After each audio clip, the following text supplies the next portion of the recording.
Okay, did you happen to catch Tucker's podcast this morning? No. Okay, he's in, I think in Pennsylvania. He had Alex Jones on. I guess it was yesterday. But okay, we both like Alex Jones, right? And everyone thinks he's a conspiracy wacko. And some of the stuff he says is really far out there. But he gave this speech in the beginning. It was like a Trump speech. I mean, it was really, Really? yeah, it was really cool, very inspiring. Basically, just talking about how we are going to take our country back from the global elites. And it was a very empowering, and I thought it was a great speech. Like, it was so not what I expect from Alex Jones, and maybe I don't listen to him enough, and he does this frequently, but you've got to listen to it. Our listeners, you need to listen to this Tucker episode because it was really, really awesome. Did he make any predictions with the election? Because I feel like whenever he predicts something, he sounds like a nut job, but it ends up like playing out just like he says. I haven't gotten to the last 10 minutes of it yet, so I'm Mhm. not sure because I started listening right before we hopped on the podcast. But it was just a very inspiring, hopeful speech about how, we're taking our country back. And it was in the theme of what Tucker's been doing with this whole town hall thing that I have said several times now that I find super inspiring. And so, especially compared with all the darkness that we're about to talk about on today's podcast, it was just a very feel good moment. And the crowd was going wild. It was actually really cool. Well, that's good. Normally he's like doom and gloom. So Yeah, exactly. That's why I was like, this is unusual. But yeah, it was awesome. And then before we dive into today's episode, I also want to say, so I am in the process of trying to do absentee voting, right? And I guess it's really not super complicated, but the government makes it super complicated with all the forms they send. And so I should have done this like a month ago, but I was trying to, get a jump on getting my stuff back because mailing stuff from here, it takes like 2 to 3 weeks, sometimes more. But I just have to say, I love my county in Texas because they walked me through all of this like very wordy nonsense government paperwork of like 7 pages of crap that I really only needed to follow two instructions. And they were able to help me do everything. I got my ballot. And the cool thing was, I don't like the idea of mail in voting. It's icky to me, but I have no choice because I'm not there. So I'm going to fucking vote and I'm going to absentee vote. But the cool thing was, before they would even send me my voting material, they had me send in a signature and they had to compare it to documents that they had on file at the county office that I've signed to verify good. that it is my signature and not just some random person sending in a ballot. So I thought that was really cool. And I just want to say a big shout out to my amazing county in Texas for being so helpful in getting me started on this absentee balloting process. And if you can vote while you're overseas, then no one here has an excuse. Like, get your Exactly. butt there and vote. But can I say one thing before we get started? Because Yeah. just because we've talked about this so many times on previous episodes, and I know like sometimes I sound like one of those doomsday preppers, right? Like always be prepared because you never know what's going to happen. Well, guess what? We have a hurricane coming in Florida. And just like always, it's like, oh, it's no big deal. It's just a cyclone. It'll be fine. And then Monday night, it's like, well, it could be a cat 5. You never know. So be prepared. So this is Monday night that like they put out the warning, right? Tuesday morning, right after I drop the kids off to school, like first thing in the morning, I go to Target, all the water's gone. Not one case of water anywhere. Then I go to Walmart to go like get gas in the car. There is a line of like 50 cars waiting to gas up. Then I go to Costco and there is a line out the door all the way to the back of the store. And you had to line up if you wanted toilet paper or water. You had to wait in like who knows how long the line is. I didn't wait, but And it wait, just was goes it to show rationed? Was it that rationed? no, well, I don't think so because I saw people coming out with like pallets full, which surprised me. Normally they'll put a limit. So I thought these people are going to wait in the line and then they're going to be out by the time they get there. But I just wanted to bring that up because it's like when something happens, you'd be amazed at how quickly everything's gone that you need. So this is why ahead of time you should have like a stockpile of just the essentials like water and toilet paper and medications, things that you need. So I just wanted to bring that up. Like this is real, it happens and it happens fast. Yeah, and it is exactly because of COVID that I don't hoard toilet paper, but I always make sure I have at least like a minimum of 10 rolls in the house because during COVID, I was working when they shut everything down and I couldn't get to the store, and by the time I did, like they had nothing. So that I was would my love to see like how hoarding. much money Charmin made. Like their sales Oh, must have been through the roof. yeah, no Such kidding. a weird I was thing. It's crazy, but okay, what is this? It's Wednesday, right? Yep. Wednesday. Okay, you guys, happy Wednesday. So, Stephanie, guess who's finally planning a trip to the border? No way. Yeah. No freaking way. Yes, the person in charge of the root causes of migration from El Salvador, Guatemala, and Honduras, aka our border czar, who sternly told migrants in June of 21, do not come to the United States, and then openly allowed millions of illegal migrants into the country for the past 4 years, is our vice president.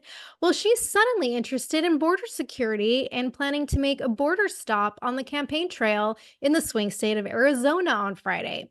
And right after this came out, Trump went on True Social and he posted yesterday and he called it out. He said she's only going for political reasons.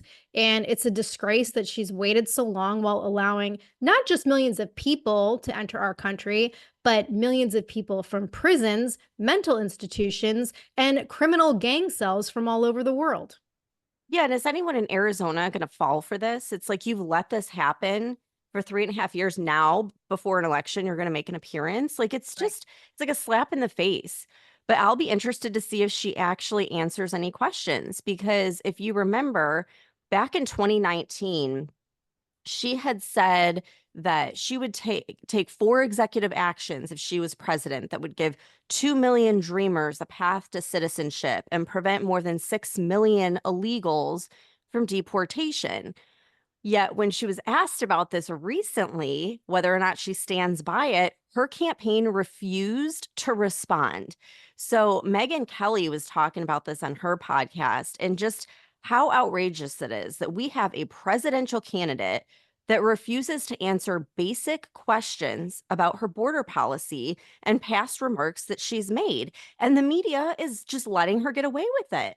Like it's so unacceptable. And it's like, oh no, people are asking real questions. I guess it's time to release the Diddy scandal and distract everyone so nobody knows what's going on. Meanwhile, like the border is an issue that's now affecting every state in America. It's not just Arizona, it's everywhere. Yeah, and we talk about the border crisis frequently on this podcast, but let's look at the big picture here. It literally is the root cause of the problems that are affecting our country, not only national security and public safety, but our day-to-day lives. Like it's the crisis that's responsible for the dramatic rise in violent crime, child trafficking, unprecedented levels of gang activity, increased smuggling of weapons and drugs. Like I see articles every week about the crazy, insane amounts of cocaine and fentanyl that are coming across our border, or at least that are being stopped by Border Patrol. So who knows how much is actually getting inside? It's contributing to rising homelessness in all of these places where we're busing migrants or they're just traveling to when they cross the border. It's affecting our economy. Like billions and billions of our taxpayer dollars are spent on migrant issues. It's draining our social services. It's impacting our healthcare system, our education system. Like it has literally made its way into almost every area of the lives of Americans. And it's like there's new and alarming information that gets released almost every day. So we're going to continue to talk about it on this podcast. And we have some very recent bombshell stories for you guys today. Yeah, so Kamala and her campaign are probably in cleanup mode, like trying to hide the fact that former San Diego sector border patrol chief Aaron Heike told a House committee that he was told by the Biden-Harris administration to cover up the increase in illegal crossings. So I'm going to play part of his opening testimony. For the first time in my 25 years and under 5 different administrations, whether through neglect or on purpose, I saw a large-scale lapse in our ability to return people to their country of origin. Simultaneously, in San Diego, we had an exponential increase in significant interest aliens. These are aliens with significant ties to terrorism. Prior to this administration, the San Diego sector averaged 10 to 15 SIA arrests per year. Once word was out the border was far easier to cross, San Diego went to over 100 SIAs in 2022, well over that in 2023, and even more than that registered this year. These are only the ones we caught. At the time, I was told I could not release any information on this increase in SIAs or mention any of the arrests. The administration was trying to convince the public there was no threat at the border. I had to release illegal aliens by the hundreds each day into communities who could not support them. To quiet the problem, 2 flights a week were provided from San Diego to Texas. These flights simply brought aliens that would have been released in San Diego over to Texas. Each flight cost approximately $150,000. This was the administration's way to try and quiet the border-wide crisis. Through pressure from the administration, my headquarters became more interested in the fiction that being portrayed in the media and not at all concerned with reality. Each time we asked for help in dealing with a new issue, it fell on deaf ears. At times in San Diego, we had 2,000 or more aliens sitting in between the fences, asking to turn themselves in. I was told to move them out of sight of the media. So this is going wild on social media because he's basically calling it out and saying this was intentional. And obviously, we already knew it was happening, but this is a former border chief, like under oath, stating that the Biden-Harris administration gave instructions to lie to the public and hide the problem, hide these away from the media, put them, somewhere where no one's going to ask questions. And Tara, like, how freaking pissed are you that they're spending $150,000 per flight to move these illegals from California to Texas? Yeah, because they're trying to turn Texas blue and having all of these illegals vote and create mass amounts of crime. And it's like, if they can get Texas to turn blue, the country's fucked. Oh, exactly. Yeah. And it's like he was saying throughout the testimony how he was talking with hospital staff and they can't afford to take care of these. So it's like, oh yeah, go overwhelm Texas just a little more, and all of their facilities and resources. And it's like, this is the same administration that complained when Martha's Vineyard got one bus of illegals, one bus. And it's just outrageous. But like, is anything going to be done about it? Probably not. However, as I think we mentioned before, oh, go ahead. Wait, I do want to say something. I was going to say this later, but you just set it up perfectly. Because guess what Fox News just reported yesterday? What? There is like significant migrant crime going on in Nantucket and Martha's Vineyard. They have arrested at least 6 people, according to ICE records. Like, these are migrant child rapists that have been arrested on these, wealthy elitist islands, right?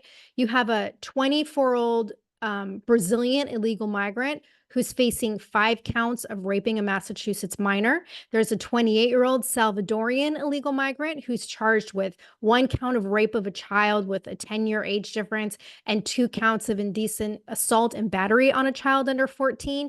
You have another Salvadorian who was arrested last week that's being charged with 11 counts of sex crimes against a child, and 3 of which are aggravated rape of a child, and 8 counts of indecent assault and battery on a child under 14. And while I think this is fucking horrendous, like, I'm glad that the wealthy elite area is experiencing some of this problem that the rest of America is dealing with. Well, that's the only time something gets done. It's like, yes, that's horrendous that happened to 6 people, but look at the hundreds that it's happened to in New York City. I was just listening to a guy last night, and he said in like 450 days, they had 100 murders in New York City. He's like, it's just out of control. But yeah, like, that is when something gets done. When one hair is harmed on an elite's head, then they will do something about it. I mean, it's sad, but that's the way it is. And I get that the House is at least appearing to try with all of these hearings. And I do think that that's hurting Kamala in the public eye. But we haven't really heard anything from the media about how Republicans submitted articles of impeachment for Kamala Harris in July for failing to uphold existing immigration laws. And that's the thing, okay? Kamala keeps saying on the campaign trail that the only way to fix the border is through that border bill that basically would have made illegal immigration legal. Like that's what it was going to do. But she fails to recognize we already have immigration laws in place. They're just willfully ignoring them and allowing illegals to invade our country and take away our sovereignty. And I know I've said this before, but like, how is this not considered treason? I just don't understand it. One of the many instances of treason that Kamala Yes. Harris has committed during the last 4 fucking years. Exactly. It's just mind blowing. And not to mention, since you brought up Martha's Vineyard, remember like before that busload got to Martha's Vineyard, they weren't even saying it was a crisis. Remember? They refused to even address it. So it's just like a slap in the face again to every single American because this is affecting pretty much every city, whether you're in the northern part of the country or on the border. And what's interesting, Tara, is I remembered about the impeachment, right? So I was trying to search it and like find some additional information, like what happened with that? Do we have any updates? It is so totally censored. Not one single article popped up. So I had to go to congress.gov to find the actual articles. Like, how insane is that? They've completely wiped it clean from the internet. And so it's a good thing I did go to congress.gov though, because the impeachment articles, it really got down to the details and it listed specifics like all the women who were brutally murdered by illegals that we covered on a previous episode. The fact that 1/3 of migrant women are raped during the process of coming to the border. She's supposed to be all about women. Okay, what about the 1/3 that are dealing with this horrendous harassment and assault just trying to cross the border? Enough fentanyl has been seized to kill 379 million people. It's like this is purposeful, and she absolutely should have to answer for it. But like I said earlier, she doesn't answer any questions. And, she just ignores the problems. But why wouldn't she? She never suffers the consequences. No, and to be honest, I'm surprised that we can even find some of this information on government websites because Mhm. I would think that it would be censored there even more. But yesterday, a report of a recent Homeland Security investigations operation was posted on the DHS website. And it was about this 23-year-old woman from Texas. Her name is Vanessa Valadez. And she pled guilty on Friday to smuggling migrant children across the border for financial gain. And according to the investigation, she and some of her family members were operating a child smuggling ring where they were sedating young girls using melatonin gummies and then bringing them across the border. And according to court documents, Stephanie, all of these children were under the age of 5. Under the Oh age my of 5. God. And in addition to sedating them with gummies, this woman was using unlawfully obtained birth certificates to deceive authorities into believing that these kids were her family members. And they transported at least 4 girls into the US this way. 3 of them remain unidentified. Their whereabouts are completely unknown because after these kids were delivered to Valadez in Laredo, Texas, they were transported elsewhere in the country and delivered to unknown people. And according to Border Control, like this kind of sick criminal activity of drugging children to smuggle them across the border is just becoming more and more common. I read an article in the New York Post yesterday about a similar incident that recently occurred in Arizona on August 29th. This time it was a 28-year-old female US citizen, by the way, named Marley Contreras Lopez. And she was caught at the San Luis port of entry with two young children in her car who had been drugged with sleep aids. And according to federal prosecutors, she did the same thing, claimed she was related to the children. When authorities started asking her questions and tried to get her to wake up the children, the officer saw one of the kids was so drugged that the child had to be carried because it didn't wake up.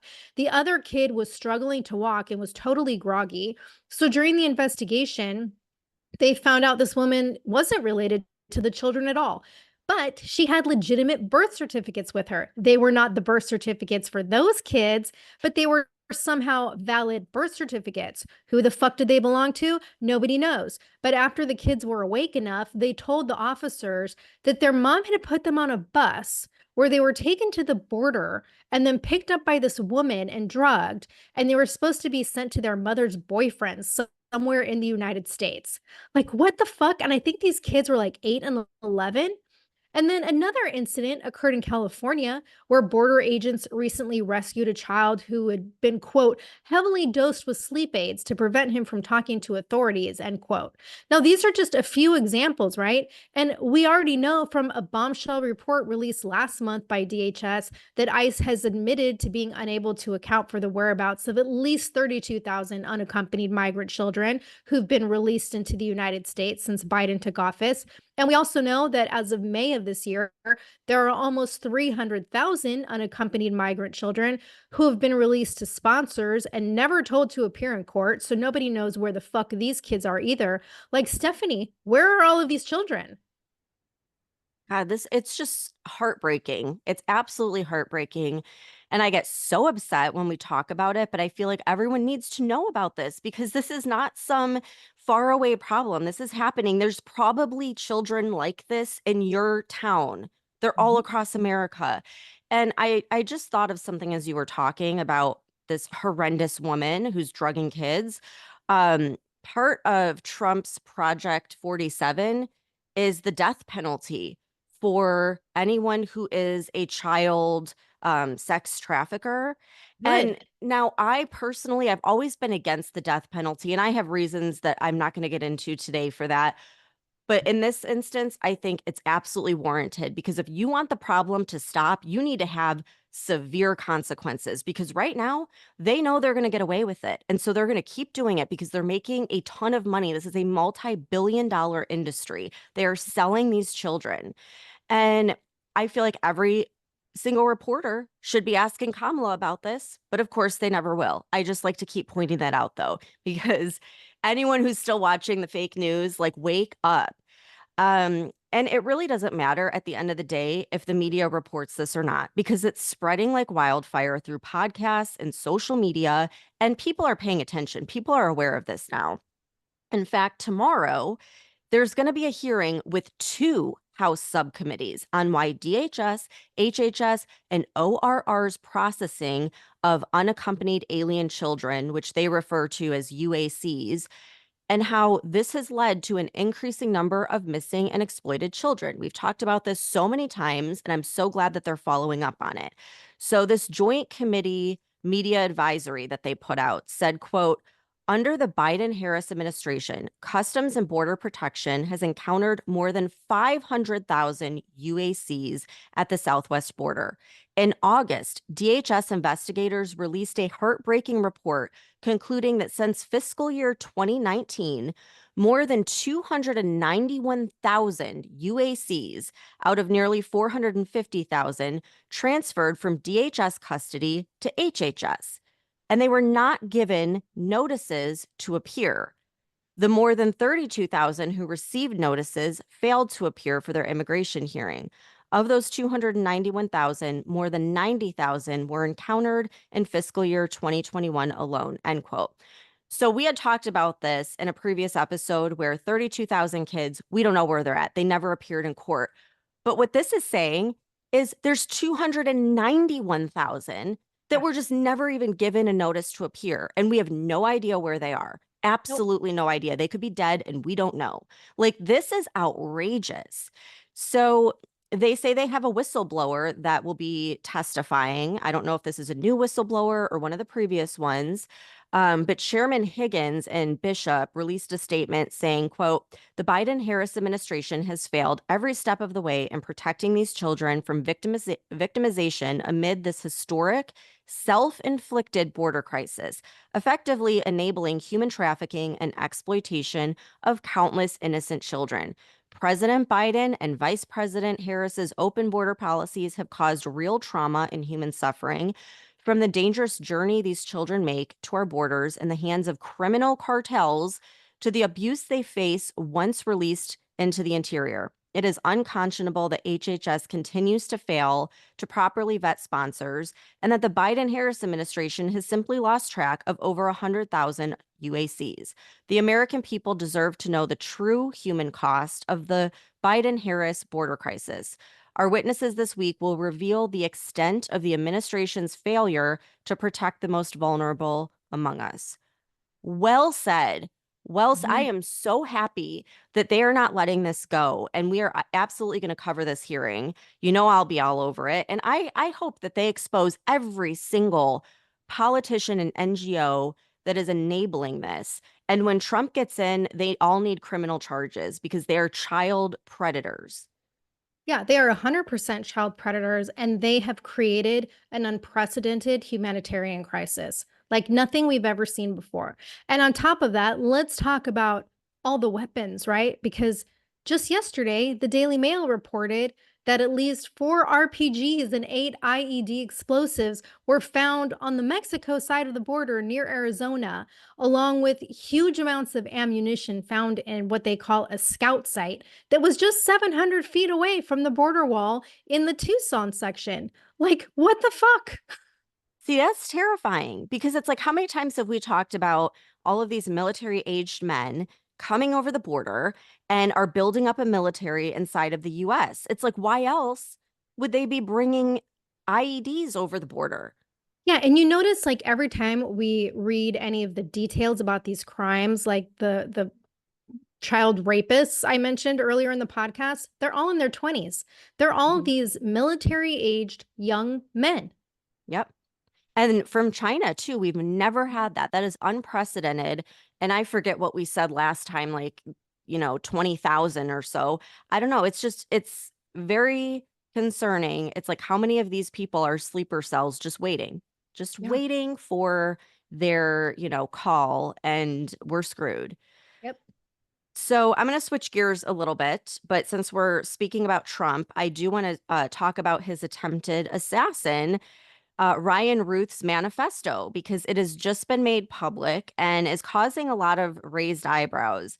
So Don Jr. posted on social media, quote, WTF, why is Kamala's DOJ publicizing Ryan Wesley Routh putting a bounty on my dad's head? And yeah, what the hell? What he's referring to is the part of the manifesto where Routh writes that he will pay $150,000 to whoever completes the job. Like, where is he getting this money? We all should be asking that. So Don Jr.'s caption to that post said, quote, remember how I told you they were encouraging the ongoing violence? What do you think? Is there any other way to explain this? Strange how this sociopath letter is out in a week, but when a trans shooter kills a bunch of children at a Christian school, the manifesto's hidden for months. Pay attention to the differences, end quote. And he's absolutely right. Like, that is such a good point. For the DOJ to post this, it's like they're basically putting a bounty on Trump's life, Yeah. So Jesse Waters, he actually uncovered some very interesting information on Routh that I haven't heard from anyone else. So I'm going to go ahead and play this clip. Year with a nice house and a good family turned into an assassin living in a barn with more felonies than money in his bank account. Routh couldn't even afford child support.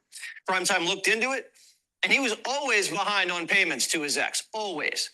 She even agreed to terminate the support due to his financial situation. Routh sold his house in North Carolina for $174,000 and then was also living in an $800,000 bungalow in Hawaii. How does a man with no money for child support suddenly start living in a pricey house in Hawaii and afford flights to Taiwan, Turkey, Poland, Ukraine?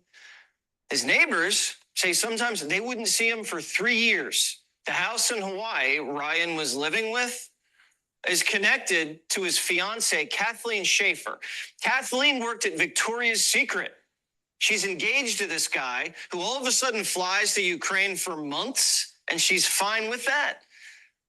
As we reported last night, Ruth spent 8 months sleeping in Ukrainian military barracks, and he was rubbing elbows with cold-blooded killers. Why would you leave your fiance, who just lost her job at Victoria's Secret, to fly to Ukraine to recruit Muslim militants to fight Russia? And if you have $68 in your bank account, how are you spending thousands on airfare? How are you even feeding yourself in Ukraine? And everywhere he goes, he gets press, from the local papers to the New York Times to Newsweek. And every time he's arrested, he gets a pass. He's been charged with 100 different counts, and he's never served a day in jail. How's that possible? And after spending months with Ukrainian mobsters and scaring the bejesus out of everybody connected with him, he was flagged to the FBI, the State Department, and Homeland Security. But they all dropped the investigation. And he shows up to the president's golf course in a car with stolen plates and a loaded rifle with a scratched off serial number. And no one's curious if Ryan Routh was sent here on a mission to kill. And no one's located his fiance. It's not that hard to find somebody in Hawaii. And the Biden-Harris administration stonewalling. They won't even let Florida investigators into the crime scene. We were rebuffed. Our investigators were rebuffed just going to the fence line outside of Trump International Golf Club in West Palm Beach. And so I think they've taken the position, they don't want the state of Florida to be involved in this. What are they hiding?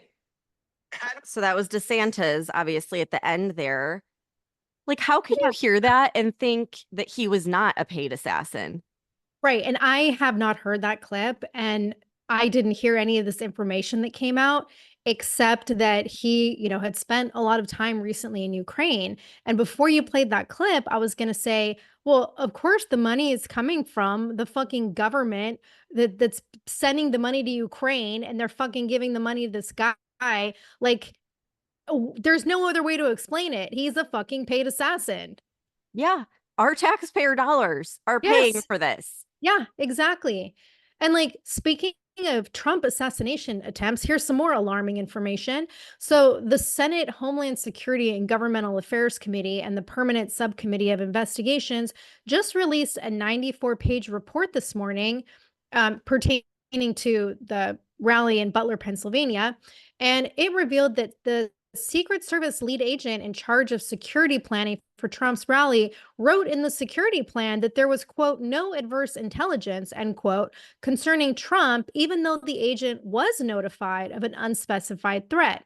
And the report reveals that the lead agent told Senate investigators that she notified the special agent in charge of the Secret Service's Pittsburgh field office about this credible intelligence before the rally, but the agent in Pittsburgh in that office said that that never happened, and that if he'd known about it, they would have potentially moved the rally indoors. So according to the New York Post, quote, the Secret Service's lead agent for the rally told investigators that on July 9th, she received a phone call from the second supervisor of the Trump detail informing her that Secret Service counter-snipers would be assigned to Butler because of credible intel that he could not discuss further with her.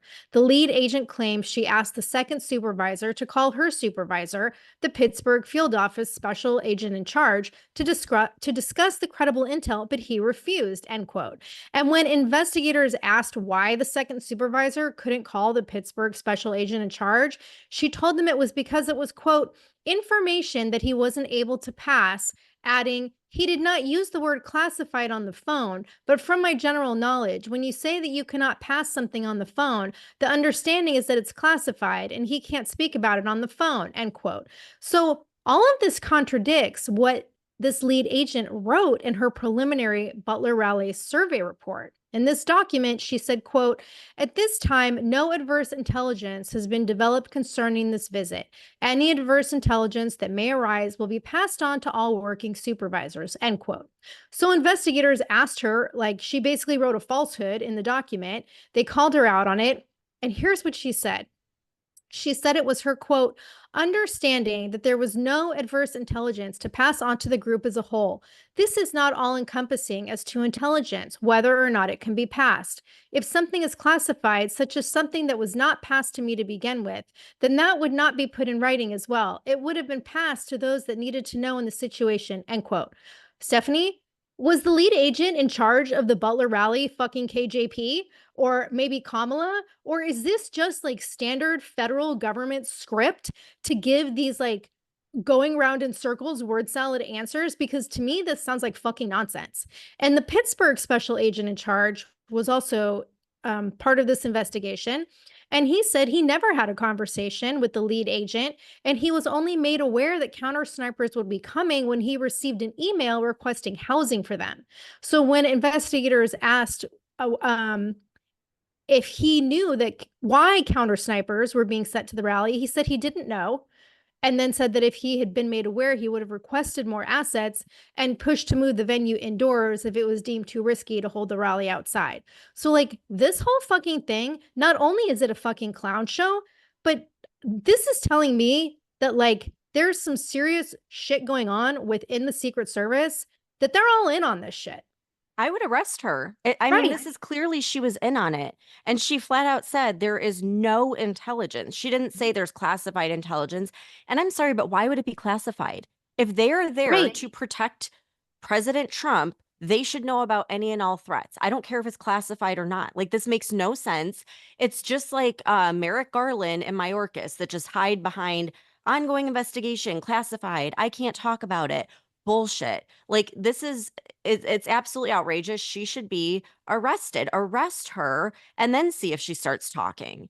It's crazy. Yeah. And this is like just little bits that are coming out. There's so much more we don't know about both of these assassination attempts. But I mean, I would bet money that the whole thing is being coordinated by our own government. Yeah. And it's pretty bad when even the Democrats are like, what the fuck? This is not okay. Yeah, well, we'll have to keep following this investigation, why there are no arrests with any of these people that are outright lying. I have no idea. But we'll keep everyone posted. And as long as I have power and internet after the hurricane on Friday, we'll be here Friday morning to fill you in on whatever comes up next, because it's like a daily thing now. There is constant crazy shit going on in the world. But thank you so much for tuning in. We'll see you back here Friday.